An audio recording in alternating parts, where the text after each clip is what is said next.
Hi, welcome to The Next Step. I'm Glenn Maurer, and we're here today. We're going to talk about safe for democracy, a concept that occurred to me a while back when I was looking around the world, world body politic, or the political news of the world, and evaluating the 30 or 40 years, especially of American intervention in foreign wars and military adventures, and wondering what is it that we are doing involved in so many parts of the world, intervening in the domestic politics of other parts of the world. And I remember that phrase, this famous phrase from Woodrow Wilson, that we were involved in these wars in making the world safe for democracy. This was his phrase that he used when he discussed the American rationale for going to war in World War I, that we were going to make the world safe for democracy. And I thought, I'll go back and look at that. And I went back and looked at the speech that he wrote and presented that phrase, safe for democracy, to the Congress in. And I found this language: the present German submarine warfare against commerce, he argued, is warfare against mankind and a war against all nations. Aha! You know, even back then, Woodrow Wilson was saying to us what American military adventurism is going to be is maybe going to be more about protecting international commerce, American business and now international corporate business, than about actually making the world safe for democracy. So I want to go look and have a half an hour here with Hap Ziegler. Welcome, Hap. Glad to be here, Glenn.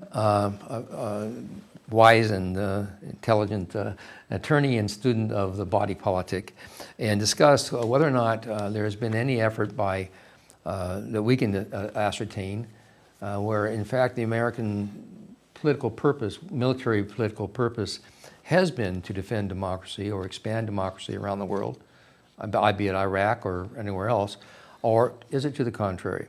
And I was thinking, you know, Hap, we've got after World War II, numerous times when the United States intervened on the side of repressive governments against democratically elected governments in Greece, in Uruguay, and Bolivia, and Pakistan, Thailand, Turkey. I think one of the classics, as you know, the CIA grew out of the Secret Service in the Second World War, and Allen Dulles was just excited about being able to exercise his newly found hit people. And over in Iran, there was an oil deal that Raza Khan, who was the Khan at that time, and the Shah, made a deal with British Petroleum, a name that we continue to hear about. And the deal was that Iran would only get, I forget the percentage, but something like 10 or 20% of the revenue from all the oil that British Petroleum was taking out of the country. So during this period of time, a fellow named Mohammad Mossadegh, a very popular person in the country, got elected several times to their parliament called the Majlis. And then in 1951, he was actually, by the Majlis, elected to be prime minister by a vote of 79 to 12, so it was an overwhelming majority. And he proceeded to continue the discussion of nationalizing the oil. And the British company, most likely British Petroleum, started to go a little berserk, pulled in Allen Dulles, who wanted to show he could flex his new CIA muscle, and they basically deposed the democratically elected person to bring back from Italy the son of Raza Khan, his name was Raza Pahlavi, and install him as the Shah and basically dictator of the country. And we know that what that led to. And it led to nothing but just sadness and terrible times. Then we saw the same thing just 20 years later when Salvador Allende was democratically elected by an overwhelming vote, and our grand old CIA once again jumped in to help not only depose but assassinate Salvador Allende, and Pinochet then took over and had himself elected and became dictator. Yeah. And we know what happened there too. We had similar examples in the 60s and 70s in Indonesia, Sukarno in Indonesia, Bosch in the Dominican Republic, and you mentioned Allende in Chile. So in many of these cases, the United States' overt purpose was to defeat democracy, at least defeat the results of democracy. Absolutely defeat the results of democracy. And more recently, I think you mentioned a couple of those before the show, where, I mean, look at Palestine. We were crying for how many years to have democratic elections, and then the democratic elections elected somebody we didn't like. We didn't think they were very good. I think that's, yes. But, you know, the problem with the conversations like we're having right now, and the story about the Shah of Iran and how he was imposed upon the people by us, and they threw him out and created the theocracy they now have, whereas they had a democratically elected government that might have been westernized along the lines of Turkey or something. And the consequences of our meddling are so bad. But they're ancient. To many people who might watch these shows, these kind of policies are ancient events, 70 years ago, 60 years ago, 40 years ago. So I wanted to get up to a little more of the current stuff. In 1961, Hap, the United States Congress sort of reinforcing this idea that we were actually a force for democracy in the world, that we wanted to support democracy, passed the Foreign Assistance Act, which in Section 508 states that the United States must cut aid to any country it is providing aid to in which a duly elected head of government is deposed by military coup, and until the resumption of civilian rule. So this law passed by the United States Congress said, we are going to be on the side of democracy. We're not going to let these juntas come in anymore and throw out the democratically elected parties. And at least we're not going to finance them if we do it. So how has that worked out? I think we all know it didn't work out very well at all.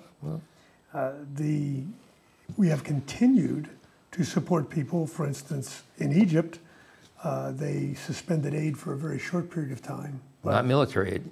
Not military aid, and now. Let's go through a couple of them. In the year since the year 2000, I have a list of a few examples that are more famous. So I like to talk about that.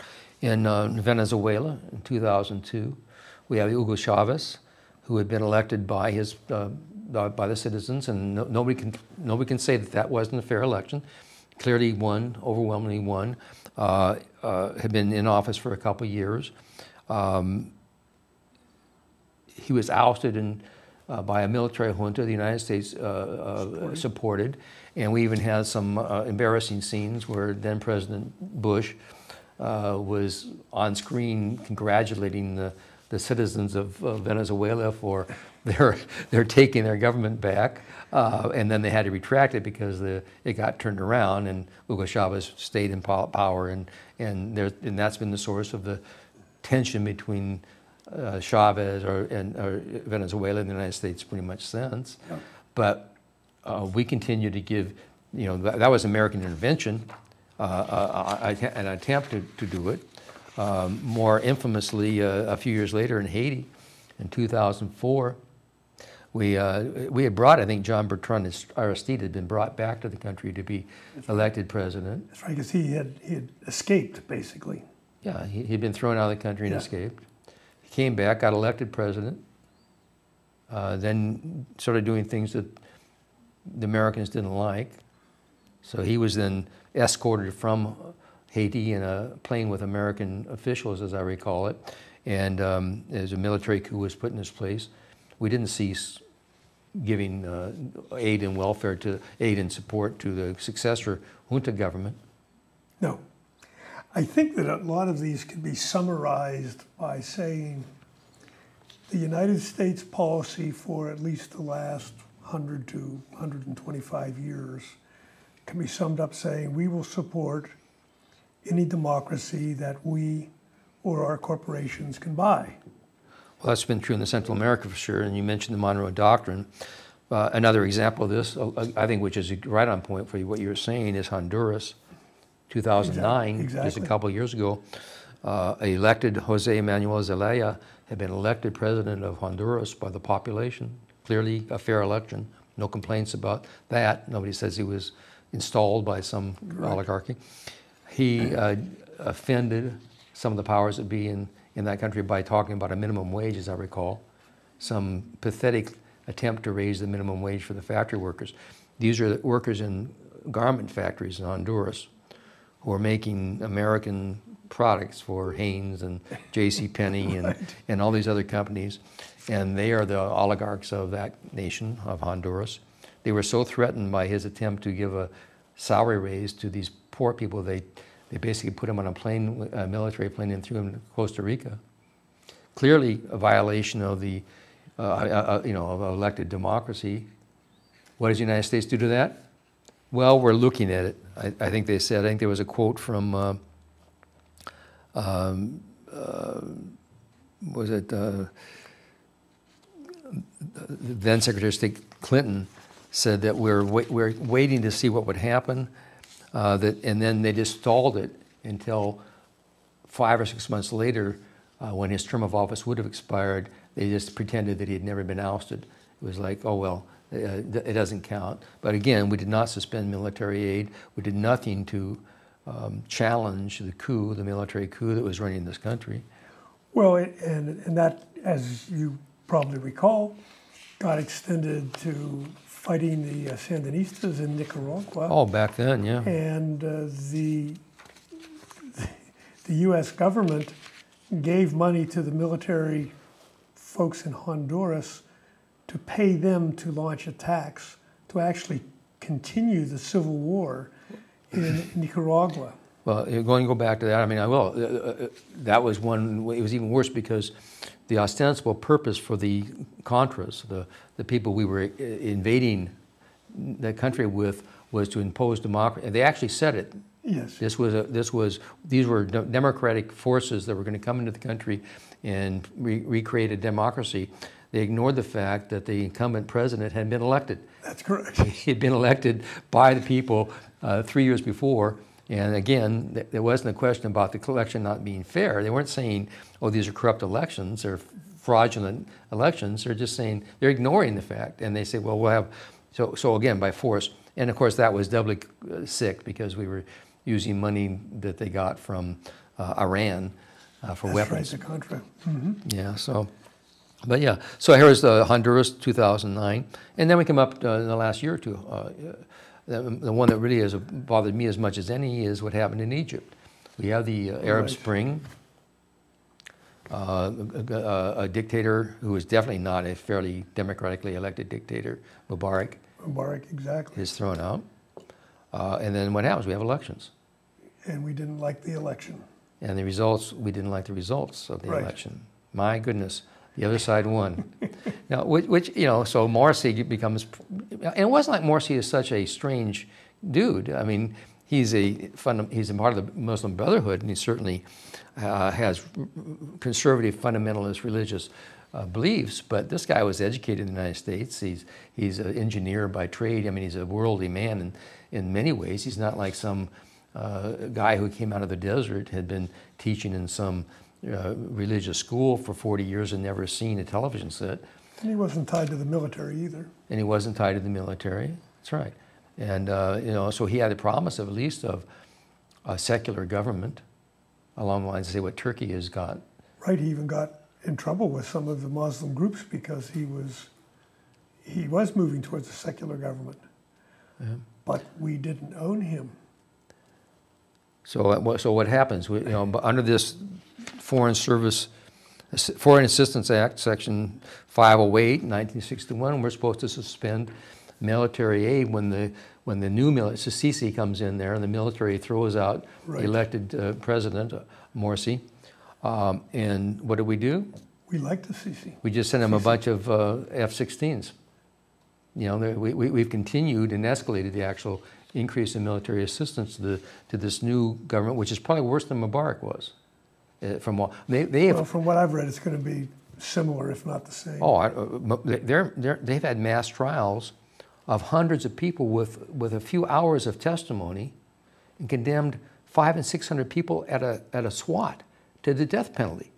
Well, you can't clog up the courts, Glenn. Move things along. Exactly. I mean, my goodness. I mean, I've never seen something. I don't think that even the Germans, the Nazis did things, or the Soviets did things as bizarrely as this. Literally an afternoon of testimony with no lawyers and many lawyers not present because they were the ones they did have not present because they wouldn't participate in the kangaroo court, and many defendants without any lawyers at all, and many defendants not present in the court, all condemned in a few hours of testimony and given the death penalty. Now wait, are you talking about Egypt, or are you talking about Occupy Wall Street? I'm talking about Egypt. Okay. Yeah, that's an interesting question. So anyway, so we again, another example of where the idea that we are a participant in any effort to bring democracy to the world is belied by our behavior.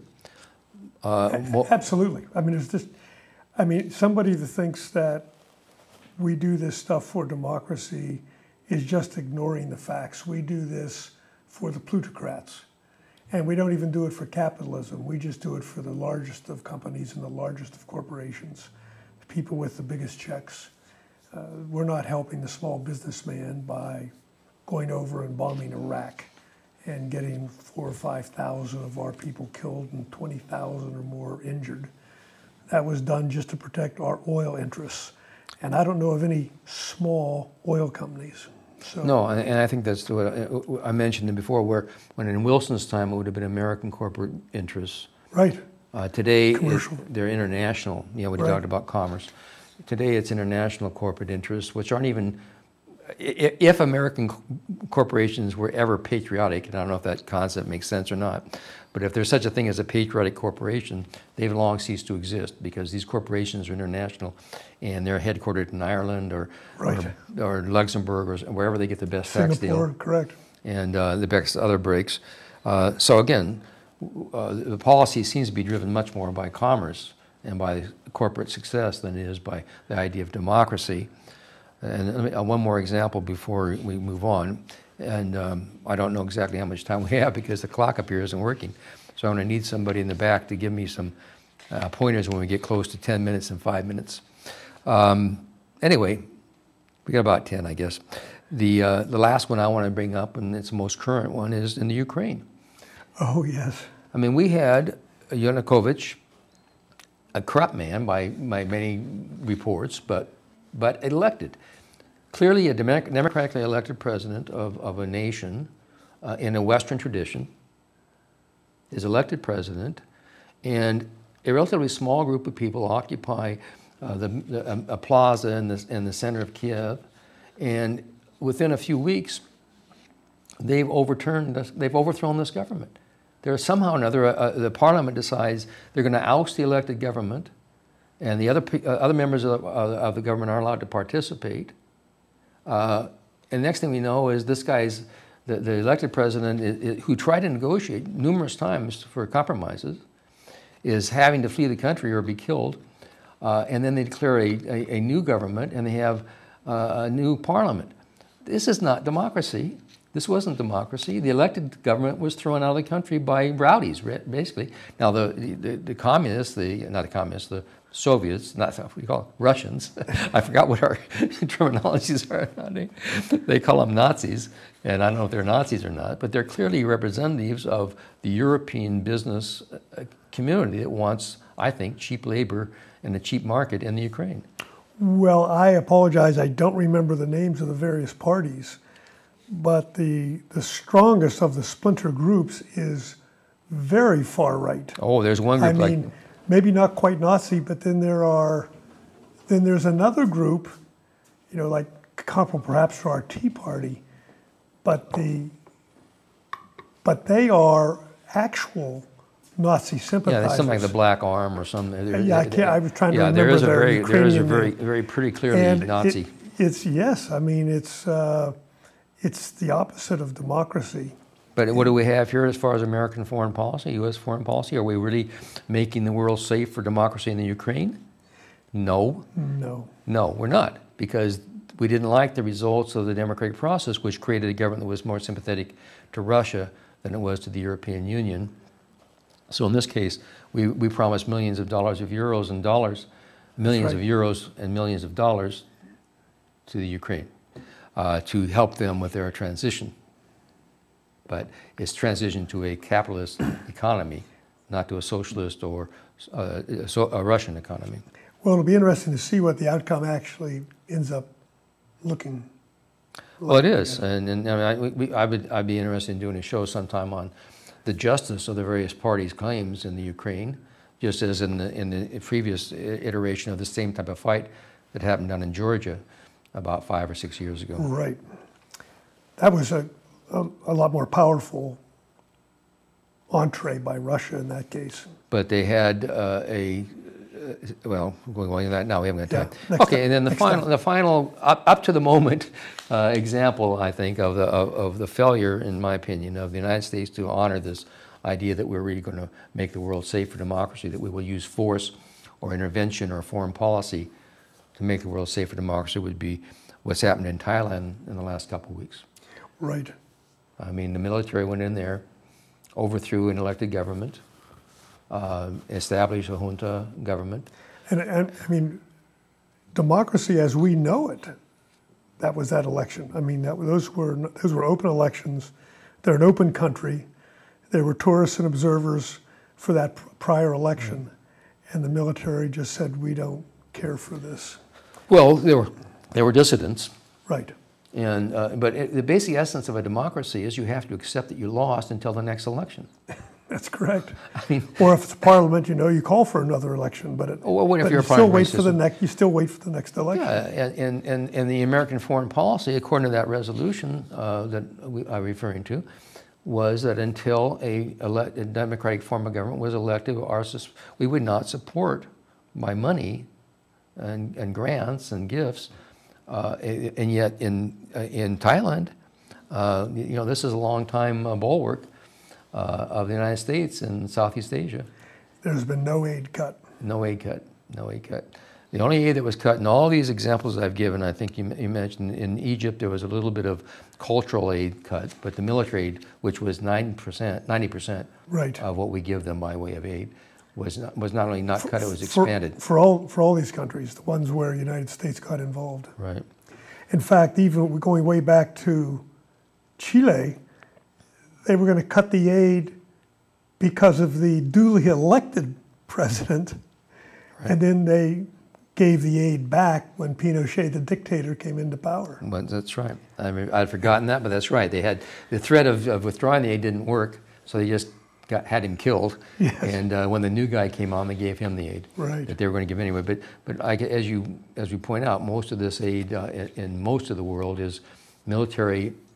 And just as an aside, I think people don't remember this or don't focus on this very well, but when we give military aid to Egypt or some other country, what we're really doing, it gives them a credit card to go back and buy stuff from American industrial enterprises. Exactly. The military industrial complex, the government gives money to Egypt, Egypt spends the money at Boeing or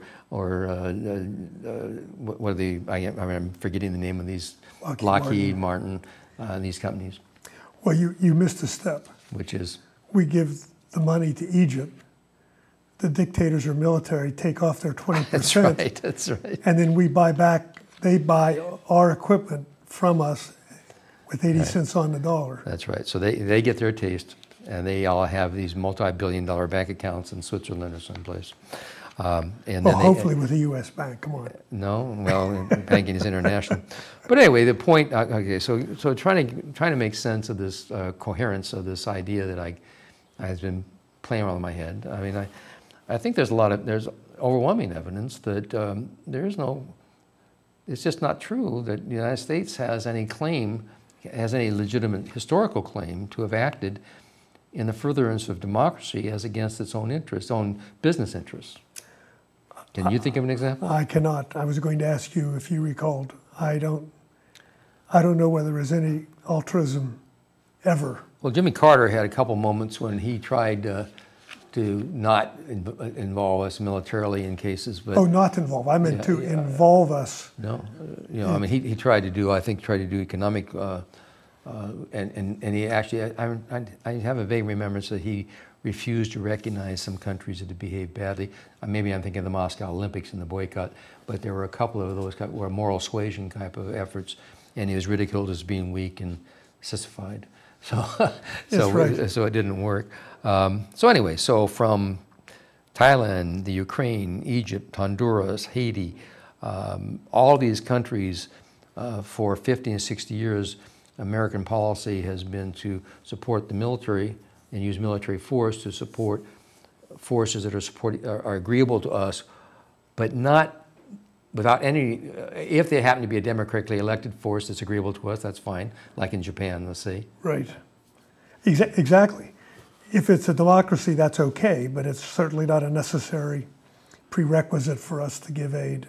Yeah, and the only countries that have actually been able to stand up to it at all have been a few. You know, what happened, I think, in the Venezuela case was a sort of an example of they had oil, and they could afford to buy help. And they could afford to buy help, and they also supplied a huge amount of oil and heating oil to the United States and the East Coast in particular. There was one year, I forget which year that was. I think somewhere in the mid 2000s, where the only oil company that provided oil at a discount or for free to people that were in desperate need in New England was Citi. Citi, which was Venezuela. Which was owned by Venezuela entirely. Yeah. So by and large, I think it's fair to say that Woodrow Wilson's promise that we would go to war to make the world a safe democracy has not proved true. Well, I think he actually said why we went to war. And then he threw the catch line for those that neither think for themselves nor care about getting into war. Well, the quote I have from his speech was, "The present German submarine warfare against commerce, Not against democracy. is a warfare against mankind. The equation of commerce and humanity." I think we hear that today. Yeah, it's really scary. Yeah. Well, so maybe tomorrow will bring something different, but I wouldn't imagine it. We are going to see a world in which economic interests seem to control political will and might. Yeah, I think that that has been the case in the past and probably will not change in the future. So thank you to the crew, Ali Adachek and Juanita Chatham, Adachek and Tessberg. We will again do this. Actually, I should mention, I think this is the end of the present season, and we will have new shows starting sometime in a couple months. So until then, have a great summer and a good time. Thanks all.